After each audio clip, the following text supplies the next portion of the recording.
The cameras never caught it. Not really.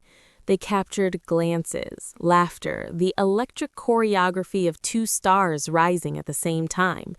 But what unfolded between Wang Yibo and Xiao Zhan was something quieter, something that lived in the spaces between scripted lines and shouted directions, a story that fans tried to decode frame by frame, but that perhaps only ever truly existed in stolen seconds. It began, as all unforgettable stories do, with coincidence. A casting call, a script passed between hands, two names circled for roles that would change everything. On the first day they met, the set buzzed with the usual chaos, lights being adjusted, costumes rustling, assistants rushing with clipboards. Xiao Zhan arrived with a soft smile, polite and observant, absorbing everything like someone stepping into a dream he hadn't yet woken from. Wang Yibo, younger but already carrying a quiet intensity, stood apart for a moment, watching. Their first conversation was simple. "Have you read the script all the way through?" Xiao Zhan asked. Wang Yibo nodded, more than once. A pause, then a shared smile, small but enough. That was how it started. Filming days stretched long into nights, and nights into early mornings. Historical robes weighed heavily on their shoulders, but something else began to settle there too, an unspoken understanding. Their characters demanded depth, tension, restraint. To portray that, they had to trust each other completely. Trust, as it turns out, grows fastest in silence. Between takes, they would sit side by side, scripts forgotten in their laps. Sometimes they spoke about the scene, sometimes about nothing at all. Wang Yibo, often reserved, found himself answering Xiao Zhan's gentle teasing with unexpected honesty. Xiao Zhan, usually warm with everyone, found his laughter lingering just a little longer when it was Yibo who caused it. One evening, after a particularly intense scene, the crew called for a break. The air was cool, the sky painted deep blue. Xiao Zhan leaned against a wooden pillar, eyes closed, still holding on to the emotion of the moment. "You don't come out of character easily," Wang Yibo said quietly. Xiao Zhan opened his eyes. "Neither do you." Another pause, longer this time, charged. It wasn't dramatic, no music swelled, no grand confession hovered in the air, but something shifted, something undeniable. As the days passed, their chemistry became impossible to ignore, not just on screen, but off it.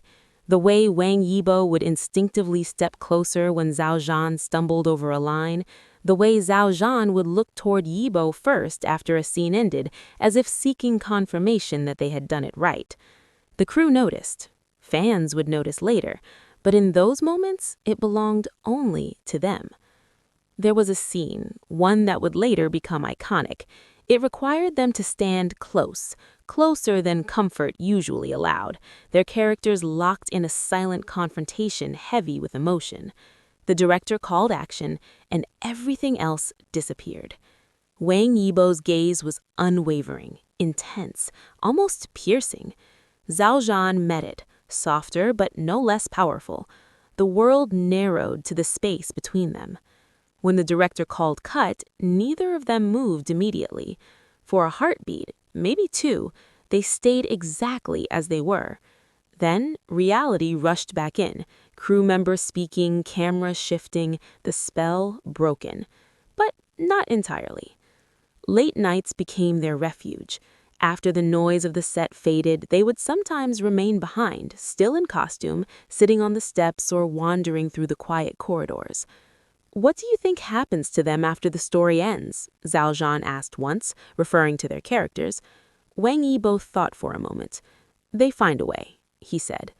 Xiao Zhan looked at him, searching his face as if there was more hidden beneath those words. "Even if the world doesn't allow it, then they make their own world."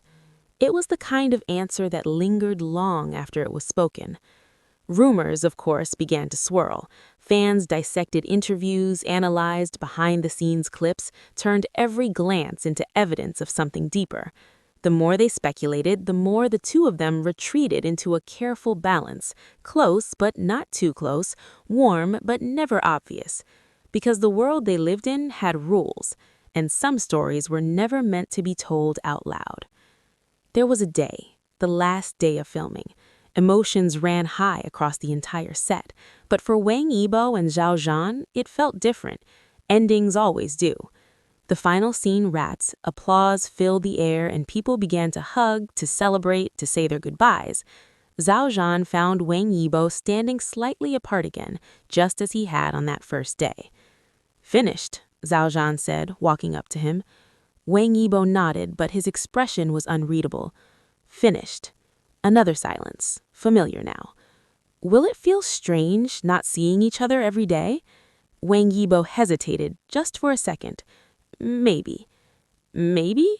Xiao Zhan teased lightly, though there was something fragile beneath it.